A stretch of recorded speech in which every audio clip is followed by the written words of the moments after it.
ડભોઈમાં ઉનાળાની આ કાળઝાળ ગરમીમાં કુદરતી આઈસ્ક્રીમ તરીકે ઓળખાતી એવી તાડફળીનું ધૂમ વેચાણ થતું જોવા મળી રહ્યું છે. ₹200ના કિલોના ભાવે વેચાતી આ તાડફળી રાહદારીઓમાં આકર્ષણનું કેન્દ્ર બની છે. ત્યારે આ કાળઝાળ ગરમીમાં ઠંડક આપવા માટે કુદરતનું અમૂલ્ય નજરાણું ગણાતી તાડફળીનું બજારમાં આગમન થઈ ગયું છે. ઊંચા ઝાડ પરથી ઉતારી ડભોઈ સેવા સદન ખાતે વેચાતી આ તાડફળીમાં કુદરતી મીઠાશ રહેલી છે. ખાસ કરીને ગ્રામ્ય વિસ્તારોના શ્રમિકો વહેલી સવારે જોખમ ખેડીને ઝાડ પર ચડે છે અને તાજી તાડફળીઓ તોડીને લાવે છે. ડભોઈની શિનોર ચોકડી અને અન્ય માર્ગો પર હાલ આ તાડફળી વેચતા અનેક પરિવારો જોવા મળી રહ્યા છે. ગરમીથી રાહત મેળવવા માટે હાઈવે પરથી પસાર થતા રાહદારીઓ અને વાહન ચાલકો અટકીને આ મધુર તાડફળીનો આનંદ માણી રહ્યા છે. આ ફળ તેની કુદરતી ઠંડક અને મધ જેવી મીઠાશ માટે જાણીતું છે, જે ઉનાળામાં શરીરને તાજગી આપે છે. શ્રમિકોની રોજીરોટીનું સાધન તાડનું આ ઝાડ માત્ર ફળ જ નહીં, પરંતુ અનેક શ્રમિકો માટે આજીવિકાનું સાધન પણ છે. રાજપીપળા, હાલોલ તથા બાસ્કા જેવા વિસ્તારોમાંથી આવતા વેપારીઓ આ વ્યવસાય સાથે જોડાયેલા છે. તાડના ફળ વેચવાની સાથે સાથે શ્રમિકો તેના પાનમાંથી સાવરણી બનાવીને પણ તેનું વેચાણ કરે છે,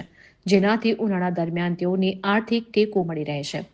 ભલે ગરમીનો પારો 42 ડિગ્રીને પાર કરી રહ્યો હોય, પણ ડભોઈના માર્ગો ઉપર મળતી આ તાજી અને શીતળ તાડફળી લોકો માટે કુદરતી વરદાન સાબિત થઈ રહી છે.